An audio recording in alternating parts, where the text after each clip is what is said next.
మాజీ మంత్రి హరీష్ రావు చొరవతో సిద్దిపేటలో ఏర్పాటు చేసిన స్టీల్ బ్యాంకులు దేశానికి ఆదర్శంగా నిలవడం గొప్ప విషయమని సిద్దిపేట మున్సిపల్ చైర్పర్సన్ మంజుల రాజనర్సు అన్నారు. మున్సిపల్ పాలకవర్గం, అధికారులు, సిబ్బందితో పాటు ప్రజల సమిష్టి కృషితోనే ఈ గుర్తింపు లభించిందని కొనియాడారు. ప్రజల ఆరోగ్యం గురించి అనునిత్యం పరితపించే హరీష్ రావు లాంటి నాయకుడు మనకు దొరకడం సిద్దిపేట ప్రాంత ప్రజల అదృష్టమన్నారు. సిద్దిపేట మున్సిపల్ కార్యాలయంలో ఏర్పాటు చేసిన మీడియా సమావేశంలో మున్సిపల్ కమిషనర్ ప్రసన్నరాణి, మున్సిపల్ పాలకవర్గం అధికారులు, సిబ్బందితో కలిసి మున్సిపల్ చైర్పర్సన్ మంజుల మాట్లాడారు. సుమారు 51 లక్షల రూపాయల నిధులతో అప్పుడు పట్టణంలో ఉన్న 34 వార్డుల్లో స్టీల్ బ్యాంకులు ఏర్పాటు చేసి అందుబాటులోకి తీసుకొచ్చామని తెలిపారు. స్టీల్ బ్యాంకుల వల్ల ప్లాస్టిక్ వినియోగం పూర్తిగా తగ్గడం అభినందనీయమని కొనియాడారు. అయితే స్టీల్ బ్యాంకుల ప్రాముఖ్యతను ఇండియన్ ఎకనామిక్ సర్వే బడ్జెట్కు ముందు ప్రజలకు వెల్లడించిందని, అందులో సిద్దిపేట పేరును ప్రస్తావించడం మనందరికీ గర్వకారణమన్నారు. మీడియా సమావేశంలో మాజీ municipal chairman Rajanarsu, vice chairman Kanakaraju, కౌన్సిలర్లు, అధికారులు, సిబ్బంది పలువురు పాల్గొన్నారు. ఆడవాళ్ళ కోసం, సిద్దిపేట ప్రజల కోసం చాలా ముందడుగేసి ముందే ఉంటాడు. ఈ స్టీల్ బ్యాంక్ అనేది ఫస్ట్ చాలామంది ఎక్కిరించేవాళ్ళు.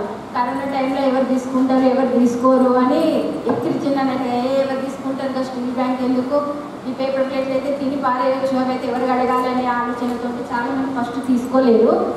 ఈ తర్వాత ఇప్పుడు ఏమైందంటే వినాయక చవితి వచ్చిన, అమ్మవారిని పెట్టిన, శ్రీరామనవమి అయినా మేమే ఫ్రీగా ఇవ్వడం జరిగింది అన్నట్టుగా. ఫ్రీగా ఇస్తే వాళ్ళకి ఏంటంటే అలవాటు అవుతుంటుంది అనేది ఆలోచనతోటి ఇది ఫ్రీగా ఇచ్చి వాళ్ళకి అలవాటు చేసి చిన్నగా బర్త్డే అయినా కానీ వాళ్ళకు కూడా ఫ్రీగా ఇచ్చినాం. ఫ్రీగా ఇస్తే వాళ్ళు కడిగాక ఇచ్చినా కానీ తీసుకొని మళ్ళీ మా స్టీల్ బ్యాంకు దగ్గర తీసుకొచ్చి కడిగిపించే వాళ్ళము, కడిగిపించి మళ్ళీ జాగ్రత్తగా పెట్టుకునే వాళ్ళము.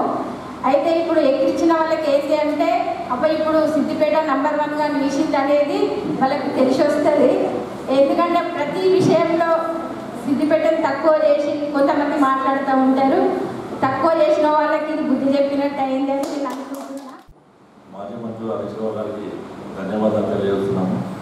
ఎందుకంటే ఈరోజు ఈ ప్రెస్ మీట్ ఏర్పాటు చేయడానికి కారణం ఏంటంటే భారతదేశంలో ఈ స్టీల్ బ్యాంక్ సంబంధించి ఏదైతే గుర్తింపు వచ్చిందో గౌరవ మంత్రి ఆలోచన విధానమే ఈరోజు ఈ ప్రెస్ మీట్ సంబంధం.